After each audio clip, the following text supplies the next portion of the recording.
Anna, so good to see you again. Thanks so much for your time. So nice to see you again. How are you? I'm doing well. I'm doing well. Congratulations. The first ever Netflix Canada original series. Like that is insane. Take me through that first kind of week of finding that out or finding out there's a possibility about that specifically. I mean, I was auditioning for this show for 4 months, and I was so deeply invested. And I wish I was exaggerating when I said I cried about it probably every day, because I wanted it so bad. But it's not an exaggeration. I'm just a little bit dramatic. Um, but from the moment that I got the call, I was sitting on a plane, about to fly from Aglok to Ottawa. On the tarmac, they're doing the safety demonstration. They got the seatbelt out, everything. And I get a call from the showrunners and the producer, and they say, well, if you want it, it's yours. And I burst into tears. I cried. And it was such an exciting moment. And then the fear set in. Not so much of like leading a show, but of doing comedy. I was like, oh God, now I got to work on being funny.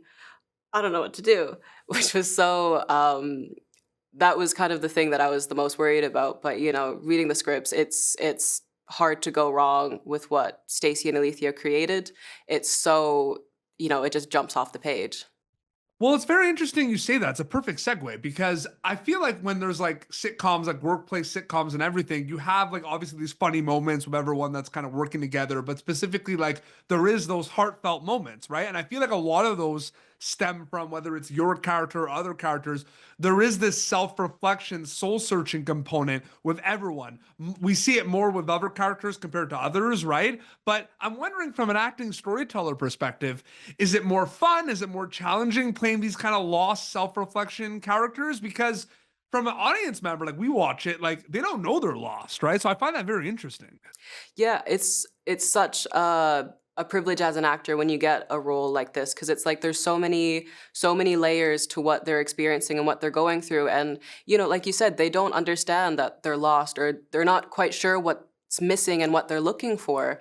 And with Siaya, there's so much through intergenerational trauma and through a complicated relationship with her mother and an unsatisfying marriage, that she's like, I just don't know what I want. I just know it's not this.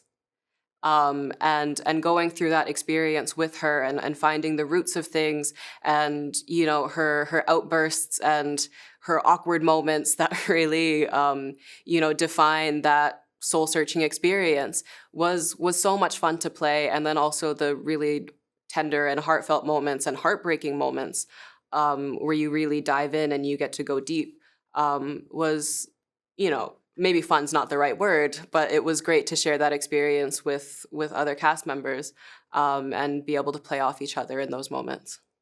Drops today worldwide on Netflix, which is wild, right? Like, that came out of my mouth, right? Like, when do you start thinking about the audience? Do you think about the audience whenever you're making it on production? Is that something that happens a bit more after you wrap? When does the audience come into play for Anna Lam?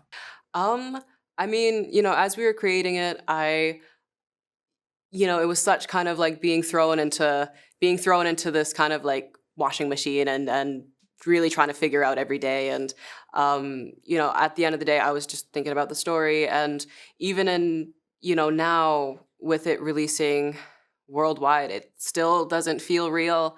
I'm still in shock that it's happening.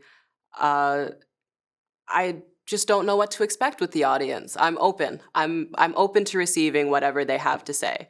And I'm really excited, hopefully, for people to experience, the Arctic maybe for the first time, or at least for the first time in this way, and what they think of, a place that is so close to my heart and, so meaningful for me. North of North, worldwide on Netflix. Canada. We're just gonna say that right now. Canada. So great. Anna, so great chatting with you again. Thank you so much, and congratulations. All right, thank you. Thank you so much for having me again. Thank you for tuning in to Popternative. Make sure to check out our past episodes of Popternative on YouTube. This has been an Autograph Communications production.